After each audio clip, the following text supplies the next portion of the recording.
Pe Calea Victoriei, în inima Bucureștiului, se află un loc care a văzut totul, de la regi și împărați, la poeți, boemi și lumea bună a capitalei.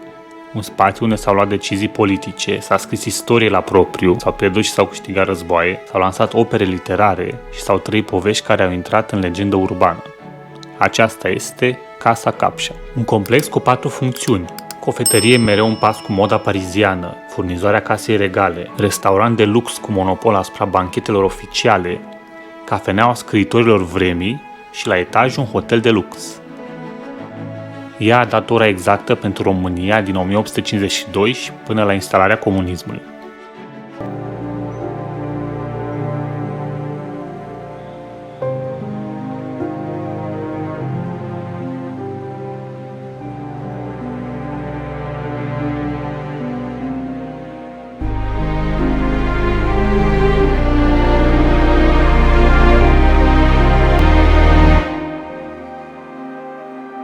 Bună ziua! Salutare, dragi pasionați de istoria Bucureștiului!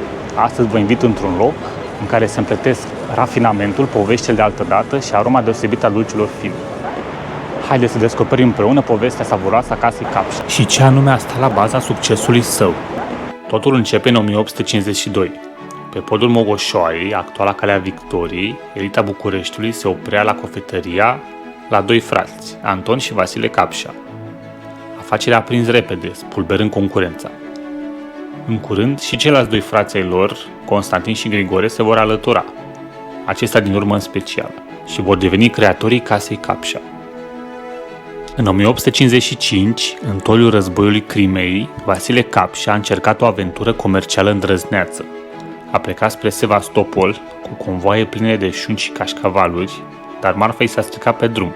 Rămas fără nimic, în Bulgaria a improvizat, a cumpărat zahăr și prune pe datorie și a făcut dulceață, pe care a vândut-o cu succes localnicilor. Succesul a fost atât de mare încât s-a întors acasă cu bani frumoși, pe care i-a investit în afacerea sa. Câțiva ani mai târziu, în 1868, ceilalți 2 frați mai mici, Constantin și Grigore Capșa, au cumpărat clădirea de pe Calea Victoriei și au deschis aici o nouă cofetărie. Grigore a fost trimis la Paris, la renumita casă Bossier, unde a deprins tainele meseriei de cofetar. Iar curând, produsele Capșa ajungeau să fie prezentate la expoziția de la Paris.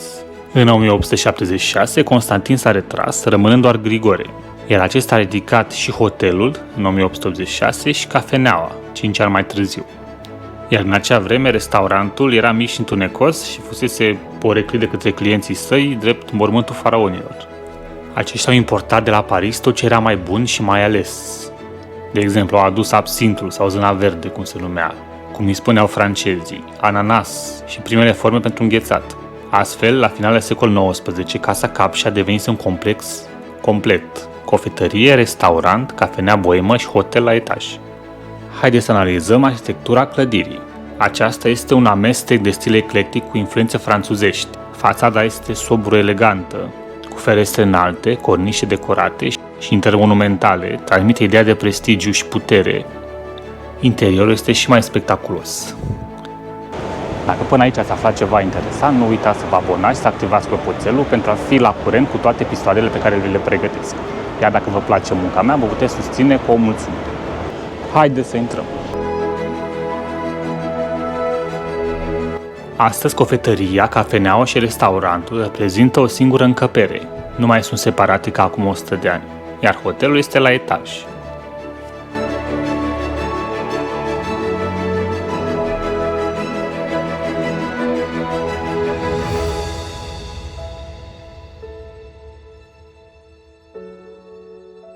Vitrinele pline de specialitățile dulci ale casei ne captează privirea și ne îngreunează decizia de a alege ceva.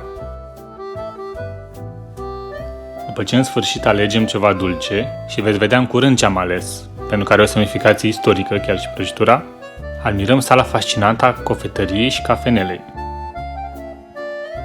Candelabrele de cristal care răspândesc o lumină caldă, stucaturile aurii cu motive florale care împodobesc tavanul, colonade grecești placate cu marmură roșie.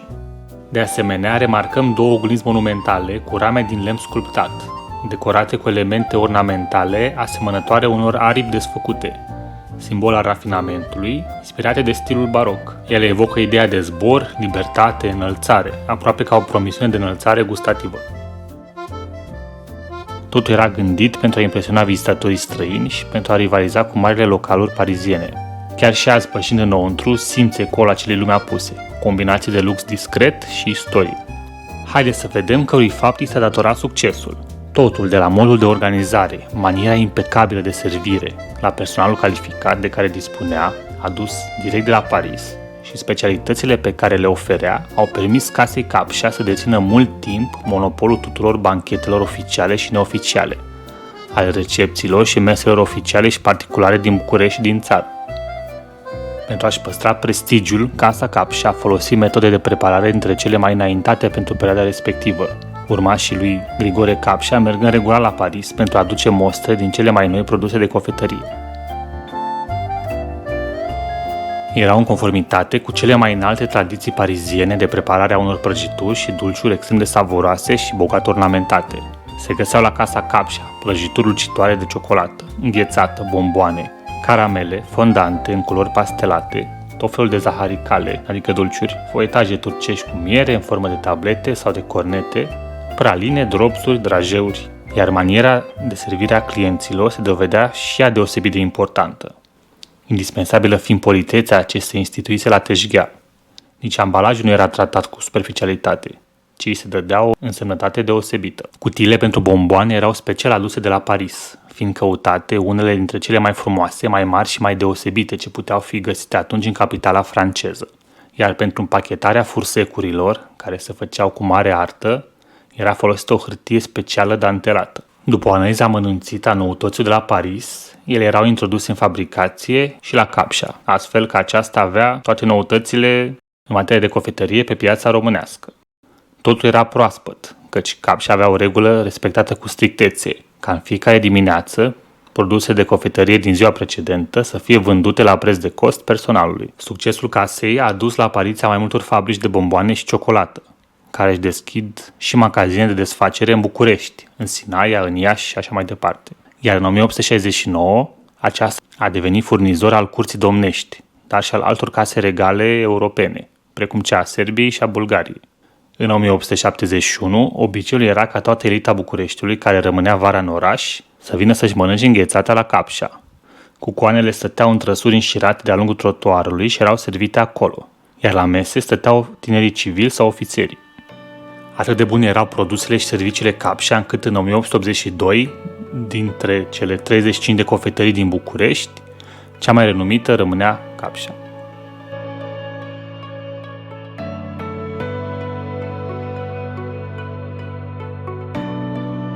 Iar ambasadorul Franței în România, Paul Morand, a spus despre aceasta, citez: Capșa este inima orașului, topografic și moral.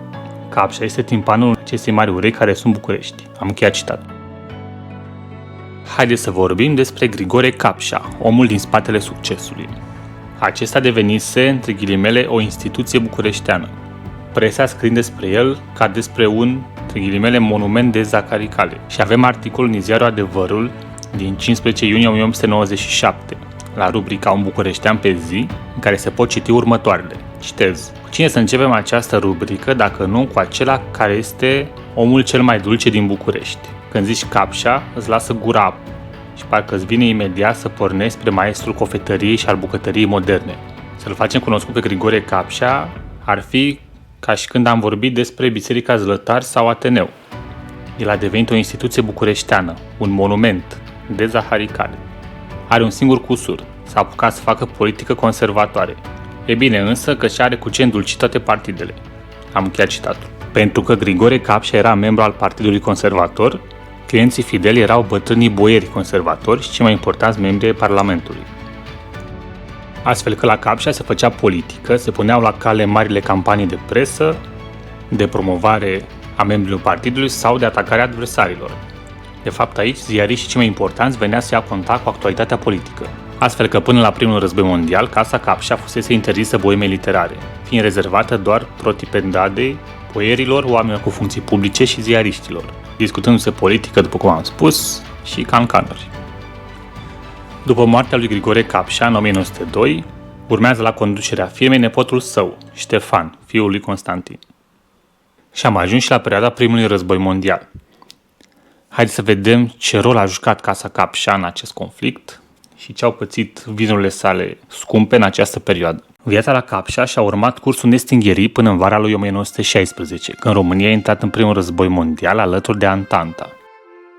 Pentru a avea un context, planul de luptă al armatei române era să declare război Austro-Ungariei și să invadeze Transilvania, în timp ce trupele ruse se angajaseră să păzească Dunărea și Dobrogea pentru a preveni un atac al Bulgariei, care făcea și ea parte din tabăra adversă, adică puterile centrale, alături de Austro-Ungaria, Germania și Turcia. Și în mod tragicomic, un ofițer român de stat major s-a îmbătat la Capșa și au fost furate niște planuri de luptă de către un spion bulgar, ceea ce a condus la dezastru de pe frontul din Dobrogea de la Turtucaia.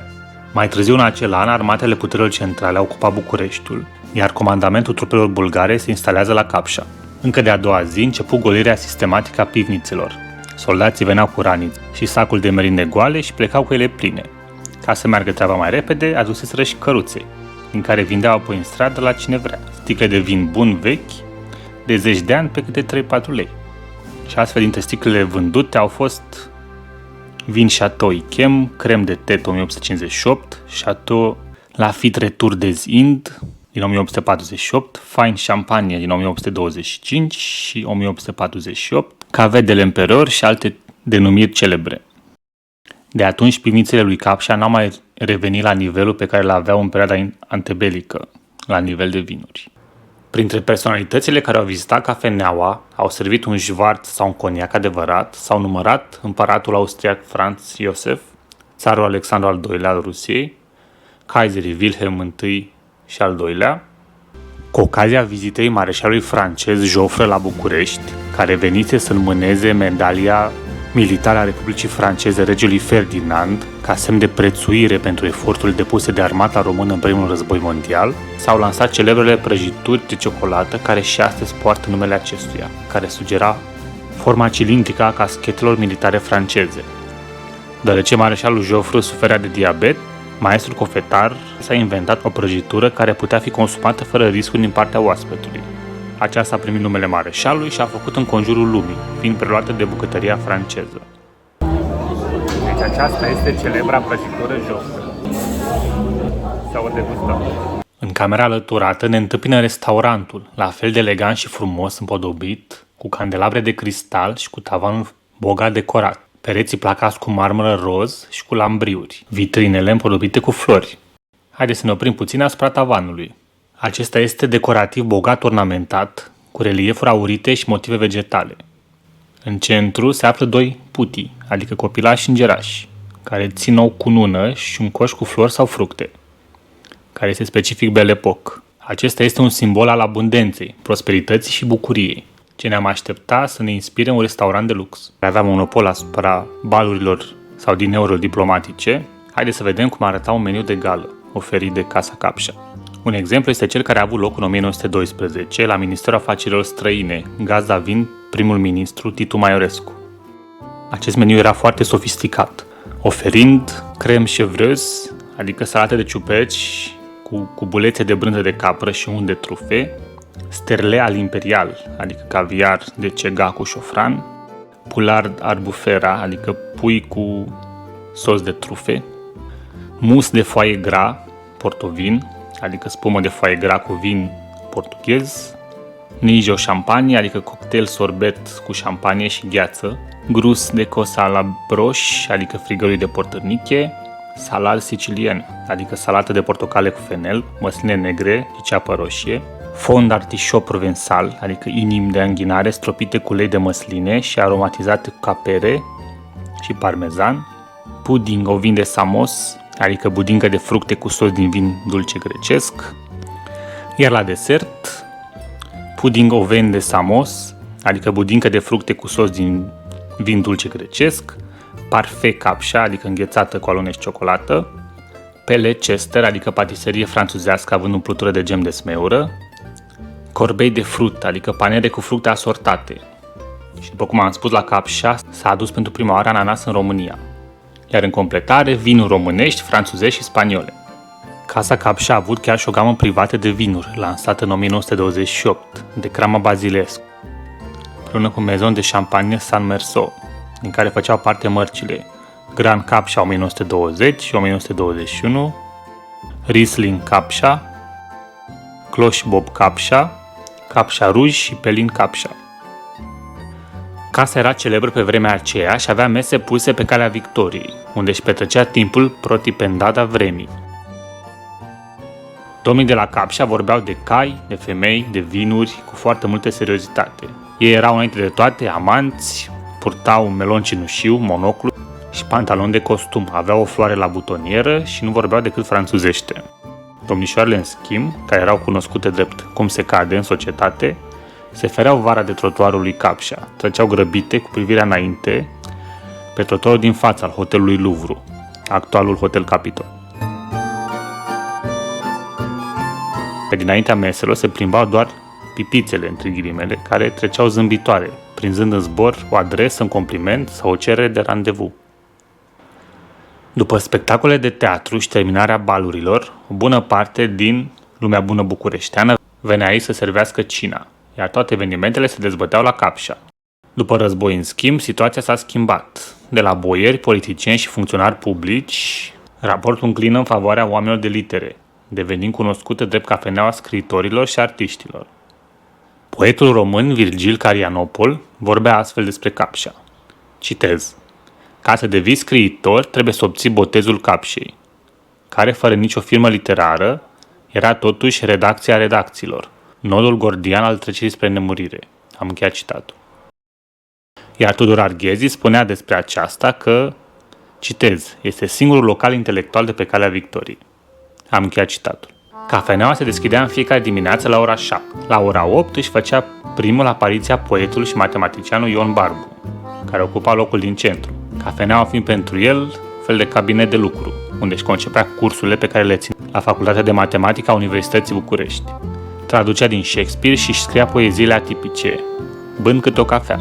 O altă poveste interesantă era despre Alexandru Marghiloman, care a fost un om politic conservator și unul dintre cei mai mari moșieri ai țării. Acesta era un mare băutor de cafea, iar într-o zi când se afla la vânătoare, a cerut să îi se pregătească una, dar neavând toate ingredientele, valetul respectiv a improvizat, punând în loc de apă coniac. Astfel s-a născut Marghilomana, care era de fapt o cafea turcească, fiartă cu rom sau coniac. Consumația de bază era șvarțul, un amestec de cafea neagră și cicoare de inspirație austriacă. Aceasta era cea mai ieftină, dar și cafeaua turcească și cafeaua cu lapte numită cappucciner. Începând cu ora 9, cafeneaua era deja plină. La 9:30 susea și Camil Petrescu, care își bea cafeaua cu lapte și întotdeauna era supărat că îi se aducea una și cu frișcă, deși el spunea de fiecare dată că nu-și dorește acest lucru. Nicolae Crevedia, tatăl celebrului scriitor român Eugen Barbu, chiar a scris și un catren despre Capșa, care a devenit celebru. Citez: la Capșa, unde vin toți seniorii, local două mari despărțituri, într-una se mănâncă prăjituri, într-una se mănâncă scriitorii. Am încheiat citatul. Deci acesta ne descrie faptul că scriitorii de fapt se mâncau între ei. Pictorul Teodor Paladin chiria o cameră la hotelul Capșa un an întreg și mânca la restaurantul de la parter.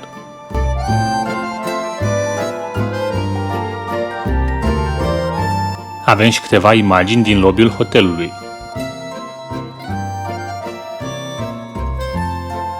Observăm aceleași oglinzi decorate cu aripi, simbol al unei experiențe înălțătoare oferite oaspeților săi. Iar interiorul este decorat mobilier specific Belle Époque. Observăm mobilierul vintage, orologiul,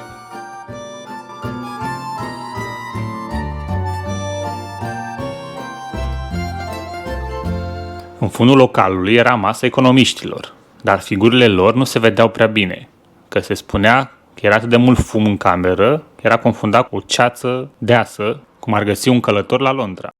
Și avem și un citat, cum ne spune Dan Boierescu în cartea sa Marile petreceri ale românilor. Citez: toți fumează țigări de foi și sunt bine îmbrăcați. Foști banchieri, foști secretari general, chiar foști miniștri, discută despre criză și fiecare are gata în buzunar sau numai pe buzi un plan precis de refacere, de închiderea creditului, de reînvierea vieții economice. Am încheiat citatul. Pe la 1930, restaurantul era aproape părăsit, cu numai câțiva clienți vechi, credincioși, care mai veneau zilnic la aceeași masă. Mergem mai departe la perioada comunistă. După naționalizarea din 1948, Casa Capșa a primit denumirea Cofetăria și Restaurantul București, iar hotelul s-a închis. În schimb, aproape 30 de ani mai târziu, clădirea a fost restaurată și s-au redeschis hotelul, restaurantul, cofetăria și cafeneaua, redevenind un loc de întâlnire a scriitorilor și universitarilor.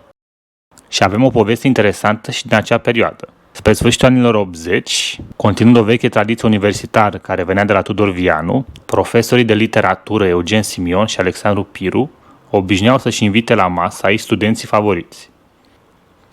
În asemenea ocazii, când profesorii erau obișnuiți ai casei, accesul nu se făcea pe ușa principală, pe unde intra toată lumea, ci pe o ușiță laterală rezervată oaspeților de seamă, care nu vreau să se amestece cu clienții obișnuiți. Ușa le era deschisă ceremonios de un impozant majordom îmbrăcat în roșu, pălărie impresionantă și epoleți aurii, care desigur că era răsplătit cu o bancnotă albastră de 100 de lei. Majordomul îi conducea apoi într-un separeu, unde erau așteptați cu bucate și băuturi alese, scena fiind absolut nemai văzută pentru penuria alimentară de la finalul epocii comuniste. Pentru tinerii studenți care veneau, așa cum fusese răsfătuiți amical dinainte, îmbrăcați, cu primele lor costume cât de cât elegante, locuind blugii de zi cu zi, masa era una fastoasă, cu cordon bleu, fricandeu sau bœuf bourguignon. După prima întâlnire cu ecourile gastronomiei franțuzești și rafinate, venea și nota de plată, a cărei achitare presupunea un alt ritual. Pentru orice eventualitate, aceștia veneau pregătiți cu toate economiile lor, bani obținuți în urma micului lor comerț, cu cărți de anticaria sau cu blugi, pentru a fi sigur că dispuneau de fondurile suficiente în buzunare, ba chiar se ofereau să achite ei nota. Iar profesorul Eugen Simion, viitorul președinte al Academiei Române, râdea de ei. Iar celălalt care era mai zgârcit zicea amuzat: "Lasă-i dragă dacă e plăcerea lor." Dar totuși profesorii plăteau și lăsau și un bacșiș generos, de minim 20%. După 1990 a redevenit proprietate privată. Vechiul lume a fost redat și a cunoscut o nouă restaurare, a cărei formă vedem și astăzi. De aproape 2 secole, Casa Capșa nu este doar o clădire de pe calea victoriei, este un simbol, un spațiu unde s-au îmbinat perfect politica, arta, diplomația și lumea boemă. Cum spunea Paul Morand, ambasadorul francez la București, citez: "Capșa este inima orașului, topografic și moral." Am încheiat citatul. Iar această inimă încă bate, amintindu-ne că București are încă multe povești de spus. Aceasta a fost povestea Casei Capșa, care mie mi s-a părut fascinantă și sper că v-a plăcut și vouă. Nu uitați să vă abonați, să activați clopoțelul pentru a fi la curent cu toate episoadele pe care vi le pregătesc. Iar dacă vă place munca mea, mă puteți susține cu o mulțumire sau pe Patreon. Pe curând!